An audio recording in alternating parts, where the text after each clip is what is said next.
I think, because it's going to prepare them better for playoffs. So I think they're going to continue to play early game. Caitlyn already left unbanned, partially because C9 themselves decided to target ban junglers, and they're probably going to have, we'll see, but they'll probably have the stronger early game comp than Dignitas. It reminds me of their championship split just a little bit, where in the regular season it feels like they're trying things out, not just playing aggressively and learning kind of the hard way if they're playing an early game composition, but also just specific comps where you're like, oh, okay, this doesn't work. This is maybe not our style. So yes, I agree with you completely. Caitlyn getting locked in though, so it seems like this is going to be a Berserker type of game. I would like for them to play towards bot side. I generally don't like seeing weak side Caitlyn's. So want to see what Dignitas ends up responding with. I will say Cloud9 is also maybe the only team who's playing a lot of like triple carry, even quad carry, where you're like, yeah, Blaber, you can play a carry too. They have like that, I know this is a terrible comparison, but like that IG kind of energy where like anyone at any moment can be the star of their team. Man, we are laying it on Cloud9. We're like, I am building them up to be giants so they will collapse. I'm getting Meteos to call them the best team in the league. Blaber Lee Sin. Okay. Yeah. That's hype. And carrying with the Kalista. All right, there you go. You're totally right about them playing through top. Like, have any teams that split been playing carry tops successfully? Feels like C9's the only one who's actually been winning with After it. Cassante got nerfed, it felt like most people kind of bailed on carry tops except C9. Some Jayce still that other people are playing. But. Yeah, I would say Dignitas, IMT, obviously the bottom of the bracket, and they're the teams that are experimenting a little bit more, but I think we've been seeing consistently that we're playing towards bot side, and this game's no different. Ezreal, Karma, and actually C9 locking in Kalista probably support. I don't think you want Caitlyn's support. Unless you carry on T1, and we already just made that comparison. So. And this Also, is good. this is perfect for C9, right? Because as many like memes as we've made about Zven, like to point out something that we've already talked about, like anyone on this team can carry, and we talked about them maybe leaning in on their solo laners. Here it's leaning on the fact that both of their bot laners are technically AD carries. Yeah, the confusing thing for me, just because the champion just got released, is Aurelion Sol. Because we saw high priority in the last game as a first pick. This time around, it's actually being dropped into 4-5 with no one even banning it. I'm just interested to see if any team takes the bite or if just both of them are handshaking, saying that it's not worth it. I think there's a chance Dig could last pick it here if it looks like a good situation for it, but it doesn't really seem to me like something that Cloud9 would want to play. It's, you know, not particularly good early. It's really good at scaling, but that's not how they try to win their games. And I don't really see Dig blind picking it either because, you know, again, if you're playing against an early game team, you kind of want something that is strong early as well. Makes sense to me. Jensen is also a player who's not always the fastest to like jump on the new champion. And so like while Aurelion Sol, this is the first time it's enabled, he could play it, but I wouldn't be surprised if he just is sticking in his comfort zone right now with the rest of the team and trying to figure out exactly what works for them, leaning more towards his kind of staple control mages and stuff, but we'll see. To that point, though, it is still open, or they could flex the Jayce because Jayce can go top, so they can save the last counter pick for 5 for mid for Jensen if he does want to play it, and they just wait out whatever C9 picks. That's a flexy team comp. They could go Jayce, Gragas, mid-top flex. They can do Gragas jungle flex if they really want to against Lee Sin. Yeah. So historically, I was that's been actually a good matchup. kind of assuming that it was jungle Gragas. Yeah, I mean, Knowing we've seen Santorin. more mid lane Gragas than jungle Gragas lately, so it could be anything. But Ooh, knowing Lee it's Sin LeBlanc. That's a fun one to lane against.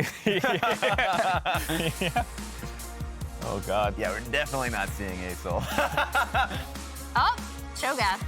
Okay. Another recipient of some recent buffs on this patch. This is actually, I really like seeing C9 pull this out because I'm a Cho'Gath enjoyer until he takes over the meta and then it gets boring. Cho'Gath is really, really strong if he doesn't get punished in lane. He's somewhat punishable. He's not super strong early game, and if he falls behind, he can kind of get snowballed on. But you know, if he can reach his core items and just become this unkillable tank, he's so strong. There it is, Renekton. I think that was the flex. He probably picked Cho'Gath expecting it to be the Jayce top lane. But it's going to be Renekton. So you already gave us the... I want to hear from you, Jad.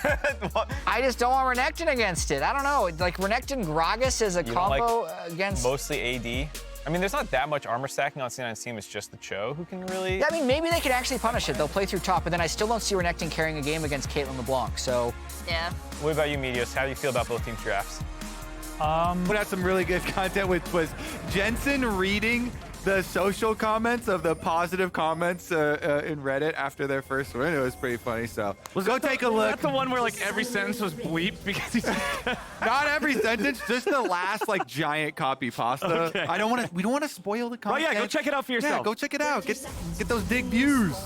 Okay, so the one thing I'm looking at is kind of, you know, what the desk was talking about right before they tossed to us, which was saying the Dignitas composition is not something very traditional. There's a lot of poke here, there's some disengage, there's some kite back, but if they fall behind, I'm kind of worried. I feel like the Dig game plan has got to be sharp here in this one. Well, I, for one, am glad that they are going non-traditional nowadays, because if you're the bottom team in the LCS, I want you to do the wildest stuff that you can think of. You gotta get wacky. Give me the wildest stuff. This isn't the wildest stuff that I've ever seen, because it is very, very, very, very, very, very heavily indexed into poke composition.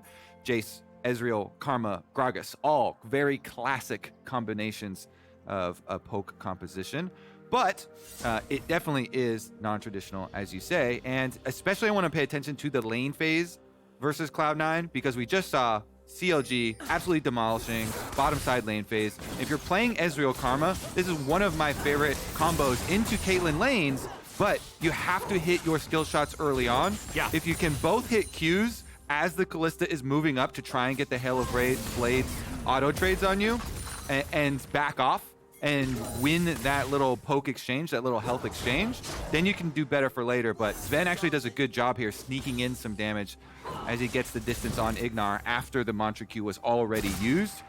Get a little bit of money off the sickle as well as a little bit of damage back. And it was even last game that you were applauding the ability of Luger and Poom to hit all those skill shots in the matchups that they were playing. That's one of the reasons why they got ahead so much so early. So yeah, we'll keep an eye on how that goes down here in the bottom side. I'm also got my eyes on Blaber here on the Lee Sin. Last game we saw closer on it. Really wasn't able to get a whole lot of anything done. Contracts read him like a book that he had already read a few times in years previously and knew the way the story was going to go anyway. He was everywhere that Lee wanted to be, and he was there first, and he was there better. So I want to see how well Blaber can pilot this and how many of those early plays he can find on Lee Sin. When you pick Lee, I want to see you busy early and often. Yeah, and the analyst has kind of touched on this a little bit too, shouting out the combination with LeBlanc.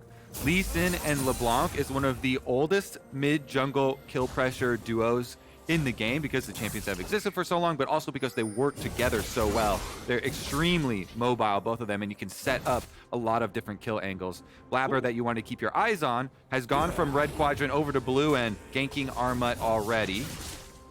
Well, we just saw Fudge use the Rupture. It'll come back up here in a couple of seconds, and I expect once that Rupture is ready, Blaber's going to want to pick his moment here. If they can get Armut to use the Slice, then they know they're going to be in a really good spot. Rupture is used, Armut flashes, Sonic Wave, Resonating Strike, one more hit'll do it. Armut's down and C9's on the board. Yeah, I'd love to see it. It's the patience that pays off, Flowers. You know, as we're all staring at him standing in that tri-brush, they see the stun used by Renekton. Guess what? That means Blaber can go right into tower range. He doesn't care, because Renekton's going to turn around and stun you in tower range. They finish it off the kill. And, you know, Rupture, as you said, gets the flash out of Armut early. So very nice, patient play from Blaber does get rewarded. And now the classic, really good awareness here by Jensen. They did have the inkling Blaber's coming to steal the second Raptors, and you never want to get surprised over the Raptor pit if you're getting pushed in, especially against this matchup. And Blaber still has his flash too, so he for sure could have gone for it and try to flash right back out. Jensen does get the awareness. Santorin a little bit later on the start because he moved over after they saw Blaber, but should be able to get the small ones, and he has Smite. Big one acquired too. Nicely done from Santorin, being able to make sure that they trade those chickens back and forth. But Blaber and EMENES are not just going to let him walk away for free. They want to chase after him, but yeah, the Scuttle Crab speed is going to be enough to get the big man out of trouble. So EMENES and Blaber just go right back to what they were doing.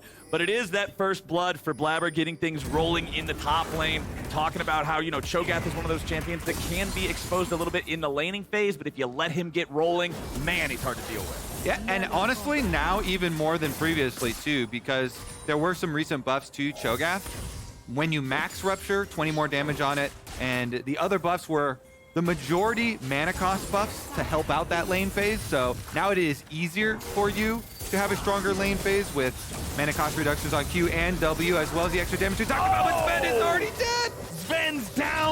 Tomo and Ignar, 2v2 win over Berserker and Zven. Really good all in right there from the Dignitas bottom lane. We said, got to hit those skill shots. They pinpoint on Zven, take him down, arcane shift in, flashed in. Both flashes down here for the Dig bottom lane though, so maybe Cloud9 are pinging those, thinking, hey, let's try and punish them for that. They killed Zven. We gotta avenge our support death here, because they will at least have flash advantages. EMENES jumps in versus Jensen. That hammer thing works kind of wacky with those distortions of LeBlanc. Shock Blast going to pop the passive there of the LeBlanc, so no extra clone to get him out of trouble. And because of the fact that they force him to take this long wrap around, it means Jensen's going to have more solo time here alone with the wave to get this one shoved up, get it crashing in. Santorin and Ignar both still hovering around. Yeah, and the reason that interaction looks so weird is because LeBlanc's distortion is a blink, not a jump or a dash. Right. And so Jayce hammer, you can knock people out of the air. You can, smash them down if they're dashing around, but blink from EMENES used, no problem. The revert part is the blink. The first part is a dash. The reversion is a blink. Exactly. I think it actually might be the only ability in the game. It's a trick both. question. It's both. Yeah, it's one of the only abilities in the game that is both. Chain connects, however, with Jensen back underneath the turret range. It means Blaber can't jump in and follow that one up. Pretty impressive numbers on the left side of your screen you're seeing right now for both Blaber and Zven on their current champions. Zven with more than a 75% win rate on Kalista, nearly a 9 KDA, man. Blast cone 2, he hits the Q. Oh, and Blaber just goes in and steals it. That feels bad, man. Dignitas wants that one back. Or it feels great for the Lee Sin. Blaber, honestly, First Blood acquired, Dragon Steel acquired. He's living the Lee Sin dream, Flowers. This champion has buffed a little while ago, and it has taken an extra patch for pros to really start to jump on it. Once top laners started practicing it as well, really felt like all the jungles were like, all right, we're definitely going to play Lee again. This is one of the most fun champions ever designed. 81 damage there close, so he got it. Nice with the 681 combo. Lee Sin, when you have your Q execution damage taking the Sonic Wave in, that's why everybody is always so scared of Lee Sin coming in and stealing your dragons away from you. Blaber times it well. Seasoned vet, so it never got low enough for Santorin to pure smite it. If you can combo, obviously Gragas also. W auto combo is going to be your go-to move. Oh boy, okay. Armut had the slice at least to really get away from the rupture there. If he does not get out of that rupture, Blaber gets in range for the Sonic Wave, the Resonating Strike, the kick, all that good stuff, and the Lizard is dead.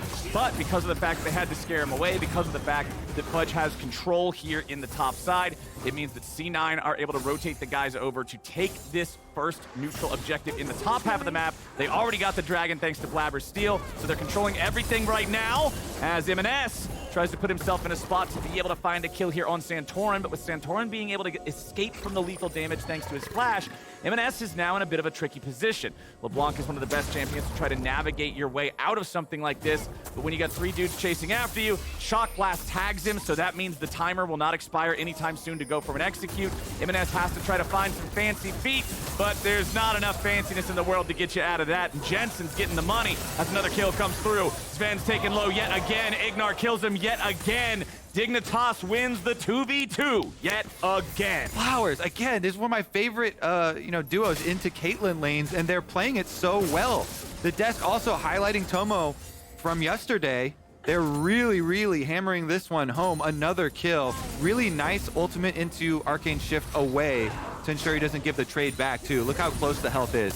So Ignar goes in, gets the root, Ignite is on, they hit the Mantra Q, they hit the ultimate, and jumps out of range so Berserker can't answer the other kill. Down again. Zven, 100% of the Cloud9 deaths. Tomo coming into Dignitas has done some good stuff for this team. They're still in a struggling spot. They're still 1-11, but that's not the kind of play I think you get with Spawn. Spawn was struggling a lot on this team. They needed to make some kind of a change. They bring Tomo in from Academy, and he's been doing better. Being able to have a guy that you can trust to be part of these 2v2 kills, to set these things up and have this lane stand on its own 2 legs, I think might be the kind of thing that can help turn things around for Dignitas. Maybe not immediately, but in the future as they keep working on things. 79 farm on his Ezreal versus the 93 of Berserker. It's the C9 bottom lane that is still ahead in terms of the farm, but the Dig bottom lane duo getting those 2 kills for their team so far feels really good for them. Let's see how they deal with the Blaber invade on Gromp. Pushing bottom lane gives you a lot of extra power to go for, but Santorin kites the Gromp all the way up into the tri-bush, so it fully leashes right back to starting position, and they will only lose a couple of control wards to the invade, to the bottom side pressure. Blaber again, in enemy territory, always looking for an angle, always looking for a play, looking for a way to drop off the Rift Herald eyeball and just grab some extra money here in the mid lane too. I like when teams drop Herald mid first time around. It means if they can secure the second one, you're almost guaranteed to knock down that tier 1 turret in mid lane by coming back and using it again. Yeah, nice plate assassination done by Blaber. And you mentioned mid turret is primary for most people, but especially when you've got a LeBlanc, you want EMENES to be able to get out of lane, start roaming around, look for those LeBlanc rush plays that everybody else dreads. Fudge, by the way, of course, spamming his ultimate. He is up to already 4 stacks, 320 bonus health for the feasting Cho'Gath at the moment, and seems to be benefiting a decent amount from a lot of these mana changes here so far in lane phase. Looks pretty clean. Jensen's gonna walk up and just keep this lane shoving as his opponent is not nearby to do anything about it. Because LeBlanc is going Ignite versus the teleport, it does mean that Dignitas has that extra macro playability as the game goes forward, especially once we hit a couple minutes from now and all of those become unleashed. It will give Jensen the opportunity to show up more easily than EMENES can. Meanwhile, in bottom lane, Zven has been rotating around doing a little bit of vision work, so that means it's up to Berserker to just hang back, not get himself caught out in any sort of a bad spot. It does mean that Tomo and Ignar have control over the bot side push, with Santorin hovering nearby. And I like what Fudge is doing right now on Cho'Gath. He pushed one more wave to get the recall off now to come for Dragon. He can just walk here, and then after the fight, teleport back to the top lane. So Cloud9 bringing all 5 as soon as Fudge walks down on the Cho'Gath. His feast is not quite back up for the Giga guarantee on the Dragon, but they're going to be able to push Dig right now. A little bit of a delay on the collapse from Dig. Armut is coming down from top side as well, though. Cho'Gath ulti is about to come back up, so whether or not they want to use it for a fight or for the objective will be up to them. EMENES needs to reset his spot here a little bit. Still stuck on the wrong side of the terrain. Ignar gonna throw out another one of those inner flames. He gets the ignite, but the shield, the safeguard from Blaber, along with the heal of Berserker, will keep EMENES alive. Dignitas, however, has done significant damage to the enemy mid laner, who does not have a teleport. It means they have man advantage. Tomo's pretty low, but he is Ezreal. He can still contribute with a couple of mystic shots over the wall. Armut trying to challenge Blaber here in the pit over the Drake. Berserker using the trap to keep Ignar away, make it so he's not able to participate. Blaber gets right back away, but Jensen finishes him off. It'll be traded to 1-for-1, but now Zven dies too. Dignitas is out fighting Cloud9 here in the Dragon Pit. Yeah, Cloud9 thought they could take the 4v5 there. Blaber gets off the Dragon and goes for the kick, but gets locked up. Dignitas shut him down. Lee Sin in the dirt. Dragon resets as well. That was definitely a bit of a bungle here from Cloud9. First of all, EMENES on the top side taking so much damage and having to go back. Then we're looking at a big kick here. You can see what he's thinking though. Ooh, juicy triple kick on a Renekton high health target. That's gonna hit all 3 of them. But the quick reaction from Armut, as soon as Lee Sin Qs to him, instant stun. Yep. And so Cloud9 don't get the dream scenario 3-person kick that they wanted. Nicely shut down there by Armut, and a bit of disrespect from Blaber. Dignitas has been doing a good job answering what Cloud9 is throwing at him here early on in this game. We are at the 14-minute mark. Means early game's officially over. Plates have officially fallen. And Dignitas is officially right back into the Dragon Pit, trying to claim this second Drake of the game for themselves. C9 stole the first one away. This time around, Blaber's not around to do it again. And Ocean is one of the best for poke comps like this. You know, if you just want to siege up, throw out damage, you're going to have the extra regeneration here constantly. Just puts more emphasis on Cloud9 getting that engaged, not giving them time to extend the duration and get more out of the buffs. EMENES jumped in there to just put a little bit of damage onto Tomo with a quick burst, gets himself right back out. Ignar's going forward, tries to root him up, but will not be able to stay in range to guarantee it. Meanwhile, with the bodies from Dignitas down here in bottom lane, it means that C9 feels free to take that second Herald on the other side of the map. Remember, they could just decide to use that mid if they want to try to knock down the remainder of the tier 1 turret, but it looks like Blaber also has his eyes potentially on the opportunity to make a move topside. Armut has fallen back, recognizing that his team is in bottom lane. C9's likely to try to overload stuff on topside. He doesn't want to be caught out here. Yeah, Berserker heads over with the Demolish proc from Fudge 2. That tower is toast. Armut gets away. All he can do is watch the turret fall. The trade is happening on the other end of the map as Tomo and Ignar are working together to take that one down. The Herald is going to be summoned up here in the top lane still, but aiming for the second turret. Remember, these are worth so much money compared to the other ones. It's a pretty big influx of gold for C9 to grab it, going from just about 400 gold up to 1.1 thousand gold up instead. Feels really good to grab that. Armut's going to stop it before it goes any further, but it's a 2-to-1 tower lead for C9. Yeah, nice job. The best case scenario is getting the secondary outer tower. It's worth the most, worth much more than the one in the middle. Well, due to the split push buffs, Cloud9 going to reset right after that and get back out with the Hex Gates as well. Shouldn't be too big of an issue here with the sides traded. Long lane on bottom side here being pushed out already by Fudge. No teleports for either of those top laners, or the mid laners for that matter. Fudge on that Cho'Gath is going to become a problem as this game keeps going forward. You can see Frozen Heart as the first item in his inventory. All of the real threats on the enemy team are physical damage. The only real AP threat is going to be that Jungle Gragas, but Jungle Gragas can't really kill Cho'Gath. He should never really be aiming for Cho'Gath. So as long as Fudge just stacks health and armor, he's going to be able to become this brick wall that can absorb a lot of the poke. He can stand in front of a shock blast. He can stand in front of a never-ending barrage of mystic shots. And Cloud9, that means that they can then use him to always lead the charge forward, close the gap on this poke comp, and make them lose ground as they retreat. Yep, and he's walking right back down to regain control of the push on bottom lane too. Walking right up to Armut, forcing him out. Get out of here, Crocodile. The brick wall pushes him out. Blaber comes over as well, and Cloud9 once again will be a step ahead in the map control here. Tower is going to drop first. EMENES goes to answer topside too, so this time around, Dig don't even get the response. Dignitas just struggling to try to answer what C9 is doing here.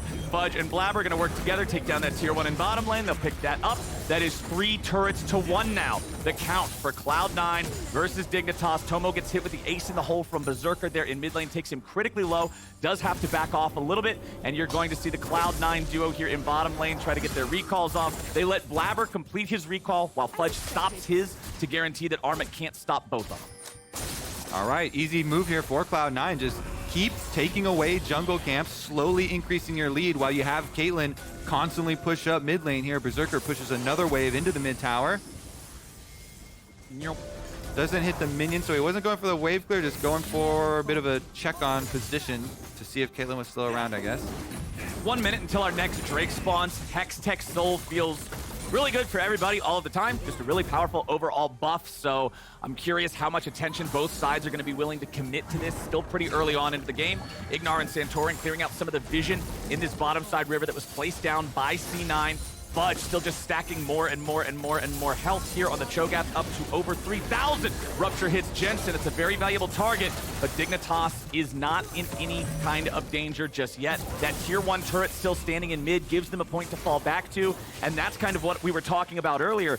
You want to knock down that turret. You want to make sure LeBlanc and everybody else can chase after these guys. Armut's been caught out of position, though. He'll use the Dominus, but what's it even going to do? Armut getting caught with his pants down, and that could be a problem. Fudge won't be popped as easily. The Cho'Gath is much tankier, and Cloud9 now stands 5v4 for the next 27 seconds. They're not done quite yet. EMENES over the wall wants to throw out a little bit of burst, but can't get it all onto the same target.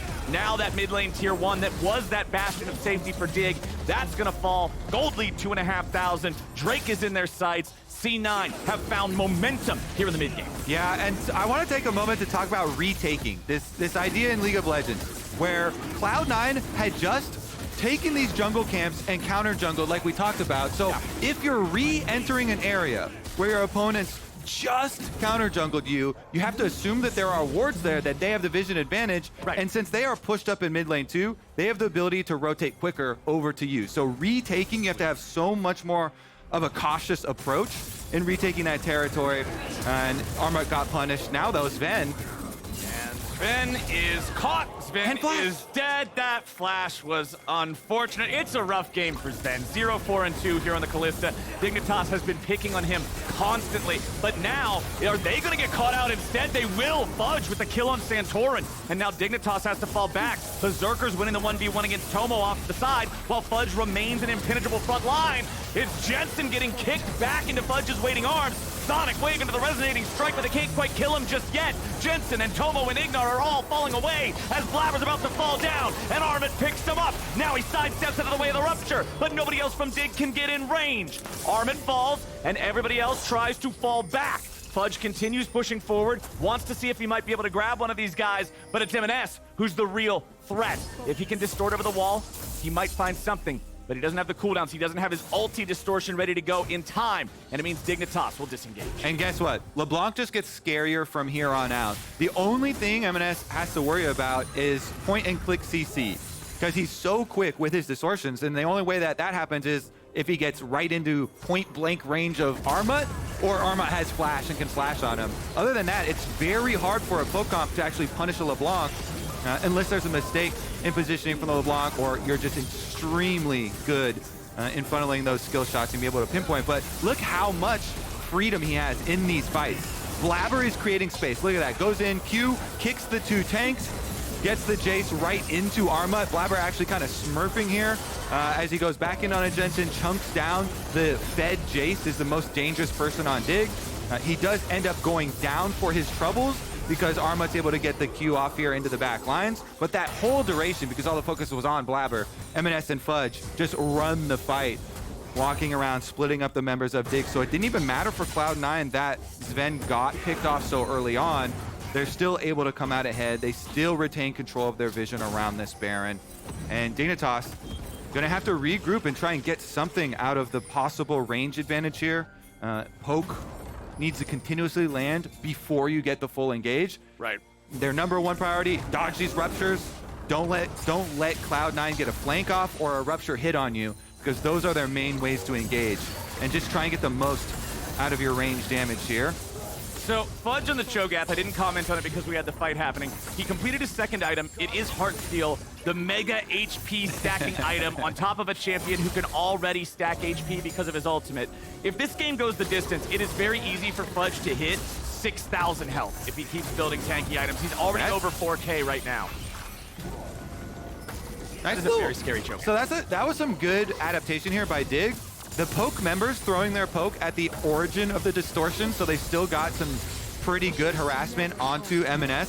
Might not be as safe of a game as I was setting it up to be for him. He has to be very careful about this positioning, and Dig are definitely looking to try and time those shots with his distortions, see if they can snipe him out. Just goes back to base in this case though, does not drop, still has the 4 stacks on his Dark Seal. Dignitas will clear out that Scuttle Crab topside, give themselves a little bit of unremovable vision. Meanwhile, Fudge versus Armut. This is not a fight that the Crocodile wins ever at all. Even a little bit. Not now, not later, not ever. He can run, and he does manage to run away, but that's about the best you can hope for in that situation. Good job. I mean, it does attract the Cloud9 attention there, so Jensen is able to get a topside turret, takes down the outer while Armut goes into evasive maneuvers. Yeah. It is able to escape. Still going to be C9 pushing out mid and bottom, but like the look here for Dig, getting a little scrappy, chipping away at the gold lead. 10 feast stacks for Fudge already. Remember, you can get 6 for free off of the minions, and then champion kills as well as dragon or baron kills are going to get you the rest of them. So very, very strong boy here. Ignar tries to get away from him. I don't know if the feast would have been enough to kill Ignar there, but now Fudge and Zven might be in some trouble with a TP coming in. Fudge already had to use the flash. They finally might have enough ammo to take down the big old Cho'Gath, and yes, they will. Jensen's grabbing the shutdown money, but Armut's going to be traded back thanks to EMENES. Blaber disengages with a kick, and it's 4v4 on the Rift. Oh, dies! A beautiful long-range shot coming down from Jensen and Tomo together. I guess they don't need CC to lock down the LeBlanc after all. Flowers, the best CC is death. They snipe him. Jensen as well as Tomo, pinpoint accuracy. Berserker trying to do it all himself though. Berserker getting real close up in their faces, making sure that he's trying to maximize these DPS windows. Dignitas has more men, but their health bars aren't exactly super nice right now. Jensen threatening another kill there with an accelerated shock blast.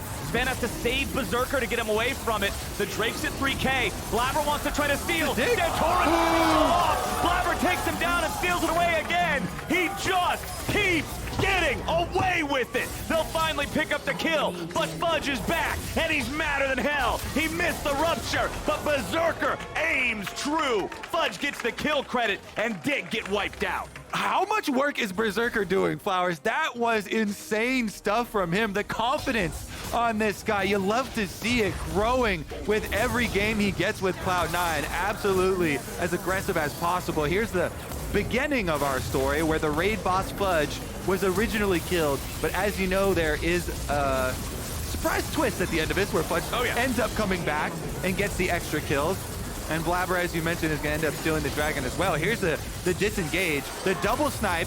EMENES gets hit by the Ezreal as well as the shock blast, basically same time there, getting the double for Jensen. And this was Berserker trying to do put out as much pressure as he possibly could. Zven as well gets chased down by Jensen. He ends up having a flash. Blaber goes in. I can't even see the health bar. Yeah. They were stacking champions on top of the dragon. I couldn't even see it, but Blaber's instincts reign supreme. He gets the dragon once again, lands the smite. And while Tomo did take him down in the aftermath, Fudge returns to get some payback. Fudge returns and he takes a big old bite out of him. You can see a little bit of a grin there on Zven's face as C9 now up 2,500 gold. The big thing about that fight too, AD carry versus AD carry, and Jensen is also the special guest star of the matchup here on the damage chart for the last fight.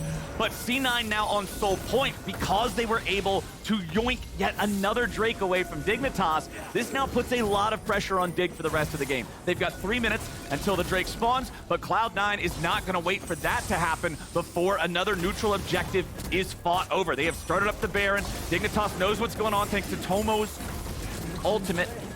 Jensen's trying to come around from the side, but EMENES sees him on the flank.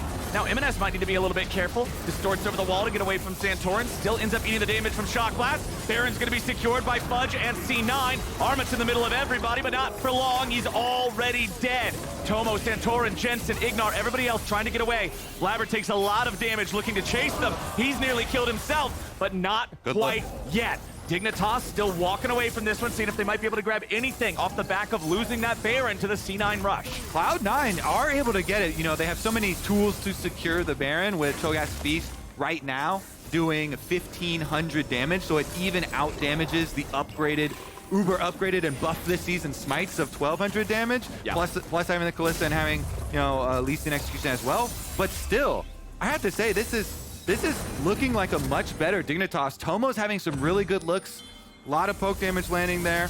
They're still fighting. Jensen on the Jayce, putting out a lot of damage as well. Cloud9 still in a very, very commanding position, but this Dignitas is not rolling over. Dignitas is trying as hard as they can to stand up against this Cloud9 machine here. 2 minutes until the Drake Soul spawns. Baron's gonna last just about until then. It'll actually be alive for about 15 seconds after it spawns, so if C9 wanna just burn it down ASAP, they could do that. Abyssal Mass completed on Fudge means even more damage amp for both himself and his teammates, particularly the LeBlanc. And C9 is just going to force things down in 2 different lanes at the same time. Bottom lane has 4 out of 5 of the players, while EMENES is separated from them, split pushing over in mid. As Fudge continues to be the front line with just shy of 6,000 HP, 5,990, he is not afraid of the poke to allow Berserker and Zven to provide the firepower right behind him. Yep, the pressure coming. 4-1 split push. EMENES brings up the mid. Minions as well. Mid tower starting to get poked down here with LeBlanc autoing as well. Slowly but surely, the siege taking effect. Man, Dignitas cannot stabilize against this. They are hemorrhaging at this point.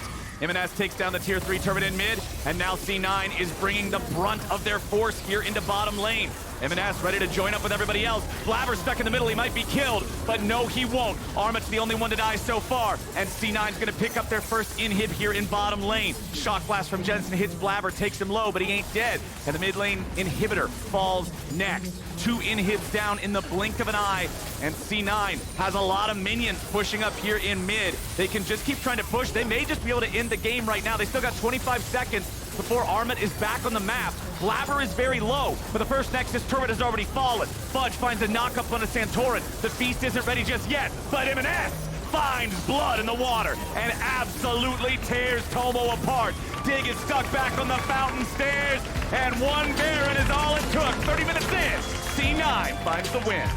Another beautiful game from Cloud9.